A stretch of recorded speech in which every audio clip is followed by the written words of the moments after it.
Bismillahirrahmanirrahim. Assalamualaikum warahmatullahi wabarakatuh. Jumpa lagi dengan Will Daiman atau Will Daimat Firdaus Channel, di mana kali ini kita membahas tentang hitungan kecepatan cahaya menurut Al-Quran. Video ini merupakan revisi dari video sebelumnya yang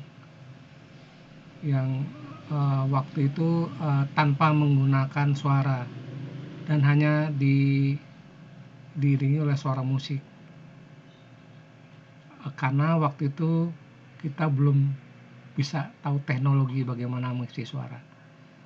Sekarang insya Allah video-video kami bisa bersuara.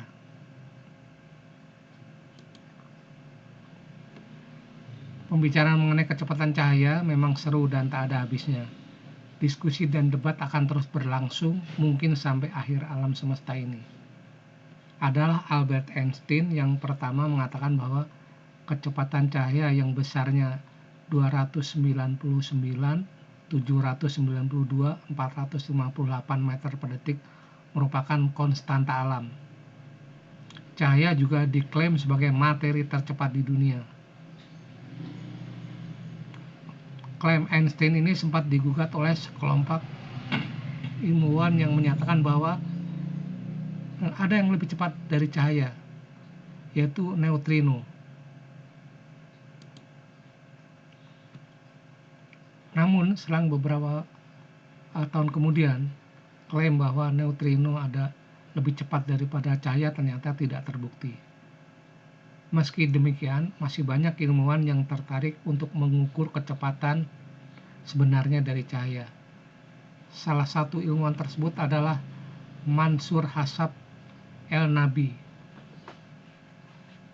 seorang fisikawan muslim.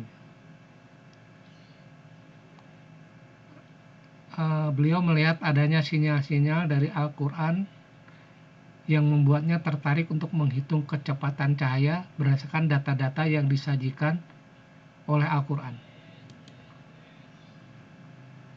Dalam bukunya yang berjudul A New Astronomical Quranic Method for the Determination of the Speed C, Mansur Hassab El-Nabi menguraikan secara jelas dan sistematis tentang cara menghitung kecepatan cahaya berdasarkan redaksi ayat-ayat Al-Quran. Dalam menghitung kecepatan cahaya ini, Mansur Hassab El-Nabi bertumpu pada dua kondisi, yaitu yang pertama, Mansur Hasan El-Nabi tidak menggunakan sistem sinodik tapi menggunakan sistem sideris.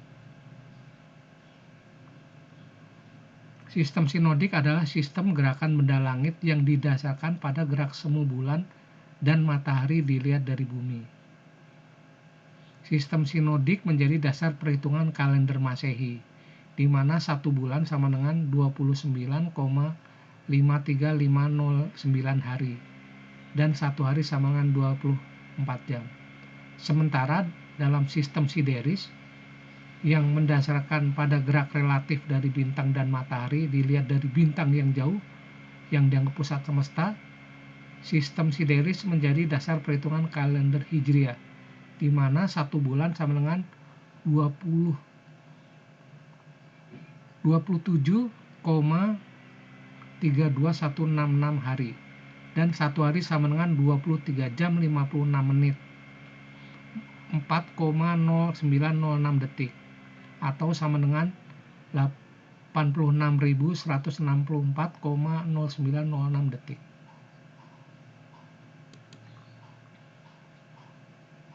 Asumsi kedua adalah merujuk kepada beberapa ayat Al-Quran antara lain.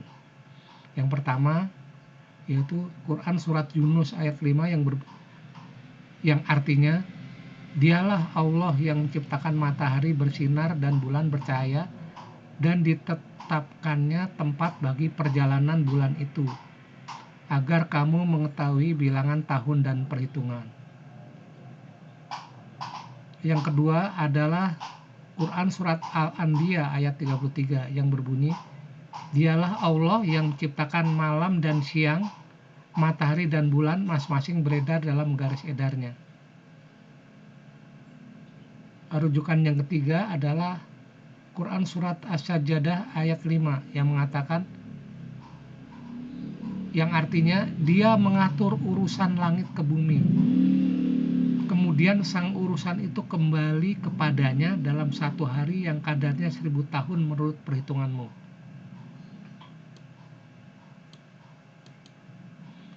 Dari ayat-ayat di atas dapat diambil kesimpulan bahwa jarak yang dicapai sang urusan selama satu hari adalah sama dengan jarak yang ditempuh selama 1000 tahun atau 12.000 bulan.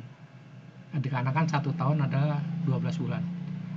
Dalam bukunya, Dr. Mansur menyatakan bahwa sang urusan inilah yang diduga sebagai sesuatu yang berkecepatan cahaya. Nah, sekarang ini adalah hitungan dari Al-Quran menurut Mansur Hasab El-Nabi. Rumus dasar yang dipakai itu adalah rumus yang kita kenal sehari-hari dalam fisika, gerak lurus beraturan, yaitu S sama dengan V kali T, di mana S adalah jarak tempuh, V kecepatan, T sama dengan waktu. Maka kita memperoleh S sama dengan C kali T sama dengan 12.000 dikalikan L, di mana C itu adalah kecepatan sang urusan atau kecepatan cahaya. Nah, lalu T itu adalah periode rotasi bumi, yaitu 86.164,0906 detik, atau jika dibulatkan sama dengan 24 jam. Lalu L adalah jarak yang ditempuh bulan dalam satu kali edar. 12.000 merujuk pada 1000 tahun yang sama dengan 12.000 bulan. Karena L itu sama dengan V kalikan T, maka C kali T sama dengan 12.000 kali V kali T, di mana T adalah periode bulan, yaitu 655,71986 jam.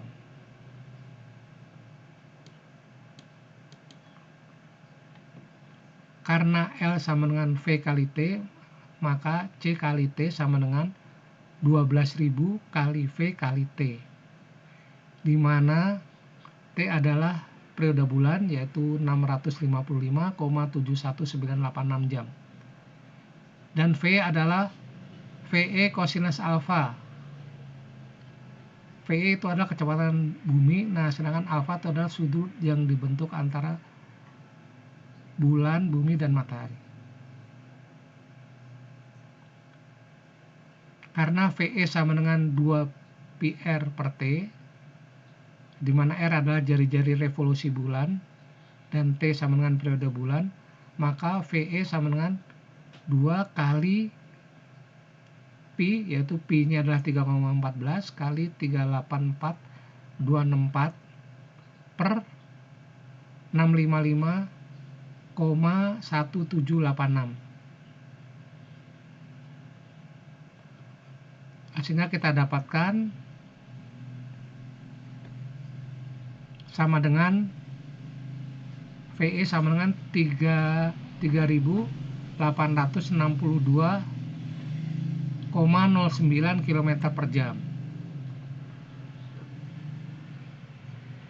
Lalu kalau kita melihat sudutnya, maka kita mendapatkan kosinus alfa sama dengan kosinus 26,928 sama dengan 0,89157. Ini bisa dilihat di gambar di bawah ini, bisa diperhatikan.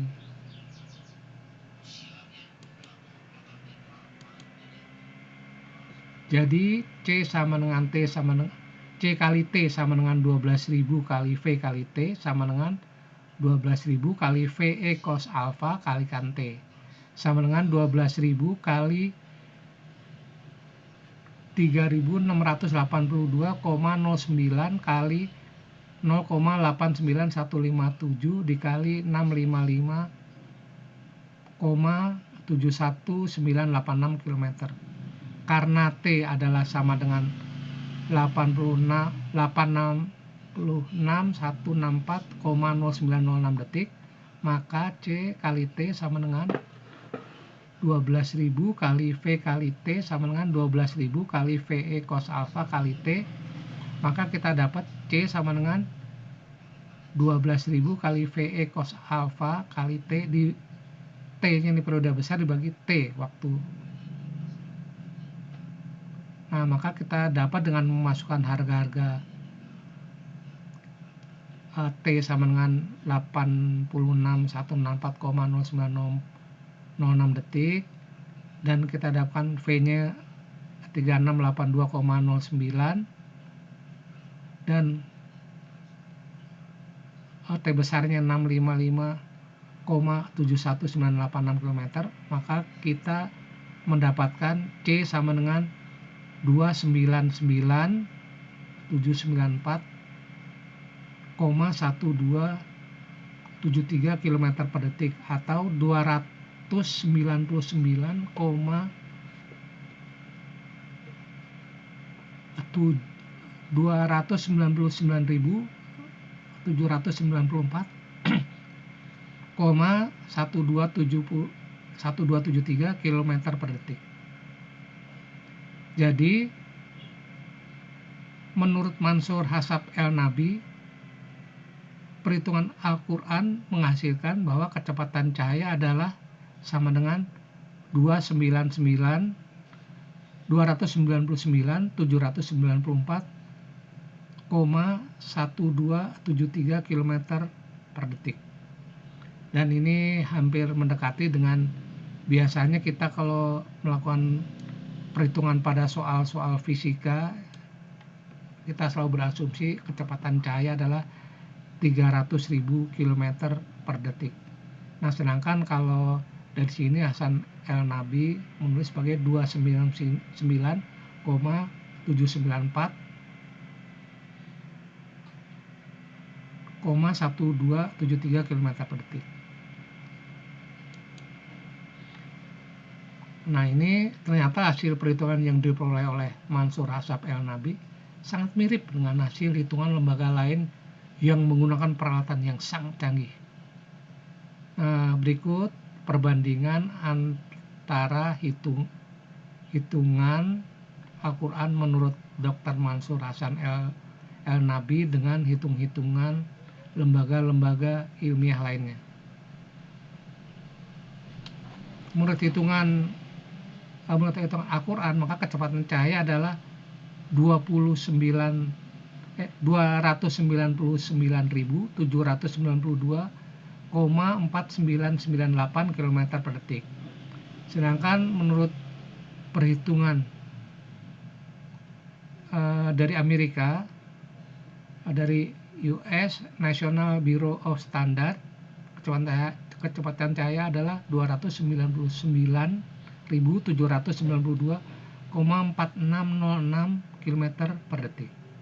Menurut British National Physical Labs, kecepatan cahaya adalah 299.792,4598 km per detik.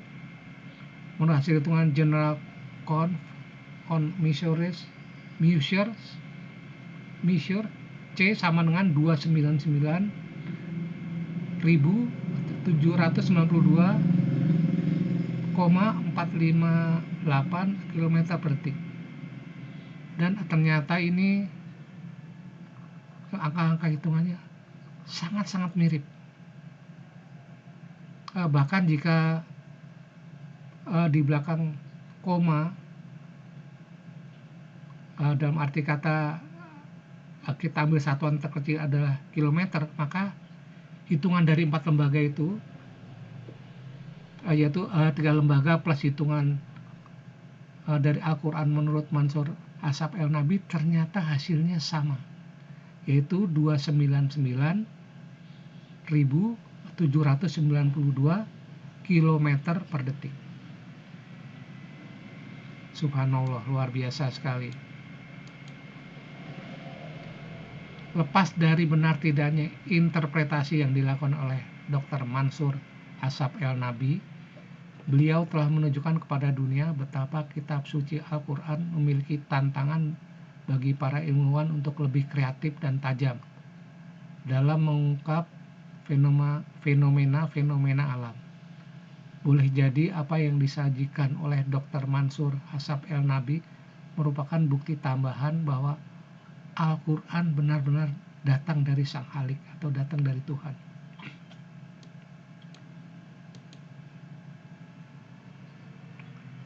Nah, dan pada bagian ini kami sajikan yang jadi refleksi dari tulisan ini. Dan kebetulan tulisan ini adalah ditulis oleh saya sendiri yang dimuat di Harian Pikiran Rakyat pada tanggal 6 Oktober tahun 2005. Jadi sekitar 17 tahun yang lalu. Ini sudah dimuat di Quran PR di lembar Cakrawala, yaitu lembar ilmiah dan pengetahuan.